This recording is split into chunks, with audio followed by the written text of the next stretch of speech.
ಎಲ್ಲ ಕನ್ನಡದ ಮನಸ್ಸುಗಳಿಗೆ ನಮಸ್ಕಾರ. ಪ್ರಮುಖ ಹಾಗೂ ಸ್ವಾರಸ್ಯಕರ ಸುದ್ದಿಗಳೊಂದಿಗೆ ನಾನು ಅಂಧಾನಿ ಹಿಮಭಾಷಿ.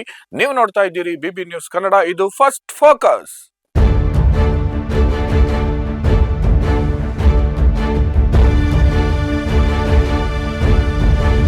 ಮೊದಲಿಗೆ ಫಸ್ಟ್ ಫೋಕಸ್ ಸುದ್ದಿಯ ಮುಖ್ಯಾಂಶಗಳು.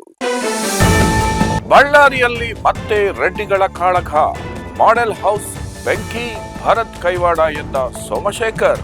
ಆರೋಪಿಗಳ ಬಂಧನಕ್ಕೆ ಆಗ್ರಹ. ಆಸಿಡ್ ದಾಳಿ ಬೆದರಿಕೆ ಪತ್ರ ಹಿನ್ನೆಲೆ ಕೋರ್ಟ್ ಮೆಟ್ಟಿಲೇರಿದ ಪೌರಾಯುಕ್ತೆ ಅಮೃತಗೌಡ. ಇಂದು ನಿರ್ಧಾರವಾಗಲಿದೆ ರಾಜೀವ್ ಗೌಡ ಭವಿಷ್ಯ. ಲಕ್ಕುಂಡಿ ಭೂಗರ್ಭದಲ್ಲಿದೆ ಪುರಾತನ ವಸ್ತುಗಳ ರಾಶಿ. ಪ್ರತಿದಿನ ಪ್ರಾಚ್ಯ ವಸ್ತುಗಳ ಪತ್ತೆ. ಘಟಸರ್ಪ ಜಡನಾಗರ ಬಗ್ಗೆ ತೀವ್ರ ಚರ್ಚೆ. ಮನೆ ಹಂಚಿಕೆಗೆ ಆಹ್ವಾನಿಸದೆ ಶಿಷ್ಟಾಚಾರ. ಕೇಂದ್ರ ಸಚಿವರನ್ನ ಮರೆತ್ರ ಸಿಎಂ ಸಿದ್ದು. ಶಿಷ್ಟಾಚಾರ ಮರೆತ ಸರ್ಕಾರ, ಬಿಜೆಪಿ ಆರೋಪ. ಜೈಲಿನಲ್ಲಿ ವಿಐಪಿ ಸೌಲಭ್ಯಕ್ಕೆ ಹೈಕೋರ್ಟ್ ಬ್ರೇಕ್. ಕೈದಿಗಳಿಗೆ ಮನೆಯೂಟ ಸಂಬಂಧ ಮಾರ್ಗಸೂಚಿ. ಮನೆಯೂಟಕ್ಕಾಗಿ ಅರ್ಜಿ ಸಲ್ಲಿಸಿದ್ದ ಪವಿತ್ರ ಗೌಡ ಗ್ಯಾಂಗ್. ಬಳ್ಳಾರಿಯಲ್ಲಿ ಮತ್ತೆ ರೆಡ್ಡಿಗಳ ಕಾಳಗ. ರಾಜ್ಯ ರಾಜಕಾರಣದಲ್ಲಿ ಭಾರಿ ಸದ್ದು ಮಾಡಿದ್ದ ಬಳ್ಳಾರಿ ಬ್ಯಾನರ್ ಗಲಾಟೆಯಲ್ಲಿ ಕಾಂಗ್ರೆಸ್ ಕಾರ್ಯಕರ್ತ ಗುಂಡೇಟಿಗೆ ಬಲಿ ಪ್ರಕರಣ ಮಾಸುವ ಮುನ್ನವೇ ಮತ್ತೊಂದು ಕೃತ್ಯ ನಡೆದಿದೆ. ಗಂಗಾವತಿ ಶಾಸಕ ಜನಾರ್ದನ್ ರೆಡ್ಡಿ ಹಾಗೂ ಶ್ರೀರಾಮುಲುಗೆ ಸೇರಿದ ಜಿ ಸ್ಕ್ವೇರ್ ಲೇಔಟ್ನಲ್ಲಿರುವ ಮಾಡೆಲ್ ಹೌಸ್ನಲ್ಲಿ ಬೆಂಕಿ ಅವಘಡ ಸಂಭವಿಸಿದ್ದು ಕಾಂಗ್ರೆಸ್ನವರೇ ಬೆಂಕಿ ಹಚ್ಚಿದ್ದಾರೆ ಎನ್ನುವ ಗಂಭೀರ ಆರೋಪ ಕೇಳಿಬಂದಿದೆ. ಇದರಿಂದ ಈ ಬೆಂಕಿ ಪ್ರಕರಣ ಮತ್ತೆ ರಾಜಕಾರಣದಲ್ಲಿ ಅಲ್ಲೋಲ ಕಲ್ಲೋಲ ಸೃಷ್ಟಿಸುವ ಸಾಧ್ಯತೆಗಳಿವೆ.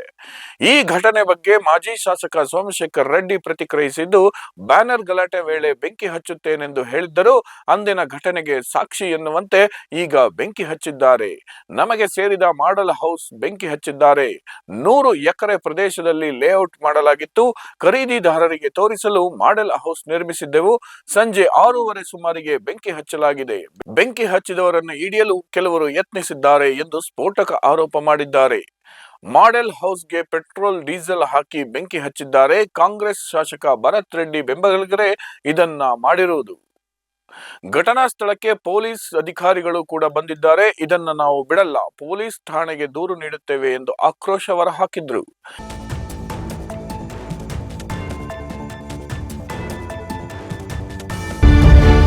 ಇಂದು ನಿರ್ಧಾರವಾಗಲಿದೆ ರಾಜೀವ್ ಗೌಡ ಭವಿಷ್ಯ.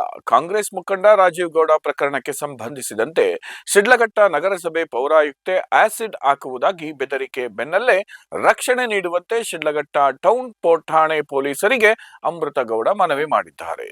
ಚಿಕ್ಕಬಳ್ಳಾಪುರ ಜಿಲ್ಲೆಯ ಶಿಡ್ಲಘಟ್ಟ ನಗರಸಭೆ ಪೌರಾಯುಕ್ತೆ ಅಮೃತಗೌಡಗೆ ಕಾಂಗ್ರೆಸ್ ಮುಖಂಡ ರಾಜೀವ್ ಗೌಡ ಧಮಕಿ ಹಾಕಿದರು. ಈ ಬಗ್ಗೆ ಅಮೃತಗೌಡ ಪೊಲೀಸರಿಗೆ ದೂರು ನೀಡಿದ್ದರು. ಪ್ರಕರಣ ದಾಖಲಾಗುತ್ತಿದ್ದಂತೆ ತಲೆ ಮರೆಸಿಕೊಂಡಿರುವ ರಾಜೀವ್ ಗೌಡ ಇನ್ನೂ ಪತ್ತೆ ಆಗಿಲ್ಲ. ಪೊಲೀಸರು ಎಲ್ಲೆಡೆ ಹುಡುಕಾಟ ನಡೆಸಿದ್ದಾರೆ. ಈ ಮಧ್ಯೆ ಇತ್ತ ಪೌರಾಯುಕ್ತೆಗೆ ಬೆದರಿಕೆ ಪತ್ರವೊಂದು ಬಂದಿದ್ದು ಆಸಿಡ್ ದಾಳಿ ಎಚ್ಚರಿಕೆ ನೀಡಲಾಗಿದೆ.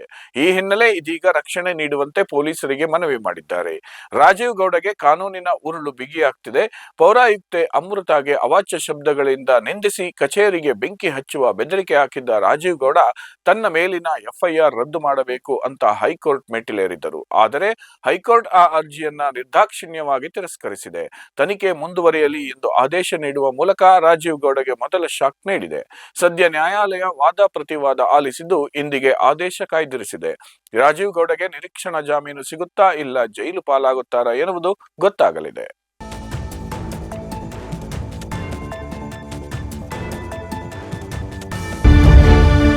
ಲಕ್ಕುಂಡಿ ಭೂಗರ್ಭದಲ್ಲಿದೆ ಪುರಾತನ ವಸ್ತುಗಳ ರಾಶಿ. ಗದಗ ಜಿಲ್ಲೆಯ ಐತಿಹಾಸಿಕ ಲಕ್ಕುಂಡಿ ಪಟ್ಟಣದಲ್ಲಿ ಜಿಲ್ಲಾಡಳಿತದ ನೇತೃತ್ವದಲ್ಲಿ ನಡೆಯುತ್ತಿರುವ ಉತ್ಖನನ ಕಾರ್ಯ ದಿನದಿಂದ ದಿನಕ್ಕೆ ಹೆಚ್ಚಿನ ಕುತೂಹಲ ಮತ್ತು ಸಂಚಲನ ಮೂಡಿಸುತ್ತಿದೆ. ಪ್ರಾಚೀನ ಕಾಲದ ವೈಭವಕ್ಕೆ ಸಾಕ್ಷಿಯಾಗಿರುವ ಈ ಪ್ರದೇಶದಲ್ಲಿ ಪ್ರತಿದಿನ ಅಮೂಲ್ಯ ಪುರಾತನ ವಸ್ತುಗಳು ಪತ್ತೆಯಾಗುತ್ತಿವೆ. ಲಕ್ಕುಂಡಿಯ ಕೋಟೆ ವೀರಭದ್ರೇಶ್ವರ ಸ್ವಾಮಿ ದೇವಸ್ಥಾನದ ಸಮೀಪ ಕಳೆದ 8 ದಿನಗಳಿಂದ ಉತ್ಖನನ ಕಾರ್ಯ ಕೈಗೊಳ್ಳಲಾಗಿದೆ. ಈಗಾಗಲೇ 4 ಬ್ಲಾಕ್ಗಳಂತೆ ಮಣ್ಣನ್ನು ತೆಗೆಯಲಾಗಿದ್ದು, ಈ ವೇಳೆ ಶಿವಲಿಂಗಗಳು, ನಾಗರ ಕಲ್ಲುಗಳು, ಶಿವಲಿಂಗದ ಪೀಠಗಳು, ವಿವಿಧ ವಿಗ್ರಹಗಳು, ದೇವಾಲಯದ ರಚನೆಯ ಕುರುಹುಗಳು ಸೇರಿದಂತೆ ಹಲವಾರು ಪುರಾತನ ವಸ್ತುಗಳು ಪತ್ತೆಯಾಗಿವೆ. ಅಲ್ಲದೆ ನವಶಿಲಾಯುಗದ ಕಾಲಕ್ಕೆ ಸೇರಿದ್ದೆಂದು ಹೇಳಲಾಗಿರುವ ಕೈಕೊಡಲಿ, ಕೆಂಪು ಮಣಿ, ಟೆರ್ರಾಕೋಟಾದ ಬಿಲ್ಲೆಗಳು ಮತ್ತು ಪ್ರಾಚ್ಯ ಅವಶೇಷಗಳು ದೊರೆತಿವೆ. ಸದ್ಯ ಲಕ್ಕುಂಡಿಯಲ್ಲಿ ಘಟಸರ್ಪ ಹಾಗೂ ಜಡೆನಾಗರ ಬಗ್ಗೆ ಭಾರೀ ಚರ್ಚೆ ಹುಟ್ಟುಹಾಕಿವೆ.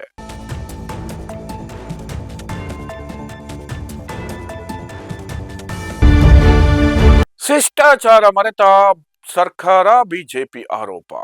ಕರ್ನಾಟಕ ಸ್ಲಂ ಅಭಿವೃದ್ಧಿ ಮಂಡಳಿಯಿಂದ ನಿರ್ಮಾಣಗೊಂಡ ಮನೆಗಳ ಹಕ್ಕುಪತ್ರ ಹಂಚಿಕೆ ಕಾರ್ಯಕ್ರಮ ಇಂದು ಹುಬ್ಬಳ್ಳಿಯಲ್ಲಿ ಮಂಟೂರು ರಸ್ತೆಯಲ್ಲಿ ನಡೆಯಲಿದೆ.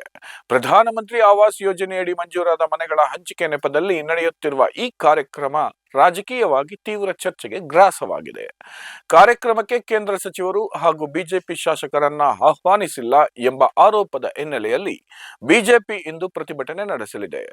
ಸರ್ಕಾರದ ಶಿಷ್ಟಾಚಾರ ಉಲ್ಲಂಘನೆ ಮಾಡಿದೆ ಎಂದು ಆರೋಪಿಸಿರುವ ಬಿಜೆಪಿ, ಇದು ಕಾಂಗ್ರೆಸ್ ಪಕ್ಷದ ಕಾರ್ಯಕ್ರಮದಂತೆಯೇ ಆಯೋಜನೆಯಾಗಿದೆ ಎಂದು ಟೀಕಿಸಿದೆ.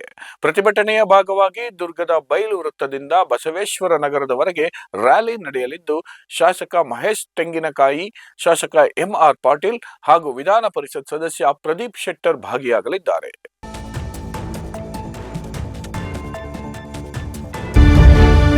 ಜೈಲಿನಲ್ಲಿ ವಿಐಪಿ ಸೌಲಭ್ಯಕ್ಕೆ ಹೈಕೋರ್ಟ್ ಬ್ರೇಕ್.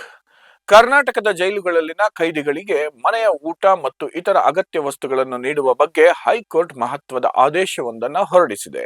ಪವಿತ್ರ ಗೌಡ ಮತ್ತು ಇತರ ಆರೋಪಿಗಳಿಗೆ ಮನೆಯ ಊಟ ನೀಡುವ ತಡೆಯಾಜ್ಞೆಯನ್ನ ವಿಸ್ತರಿಸಲಾಗಿದೆ.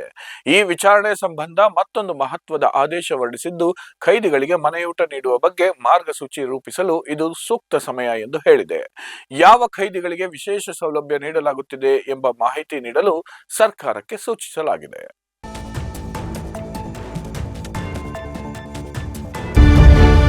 ಇದಾಗಿತ್ತು ಈ ಕ್ಷಣದ ನ್ಯೂಸ್ ಫಸ್ಟ್ ಫೋಕಸ್. ನೈಜ ಹಾಗೂ ತಾಜಾ ಸುದ್ದಿ, ಪ್ರಾಮಾಣಿಕ ವರದಿ, ನಿಷ್ಠುರ ವಿಶ್ಲೇಷಣೆಗಳಿಗಾಗಿ ಸದಾ ಗಮನಿಸಿ ಬಿಬಿ ನ್ಯೂಸ್ ಕನ್ನಡ. ಇದು ಕನ್ನಡಿಗರ ಪ್ರತಿಧ್ವನಿ.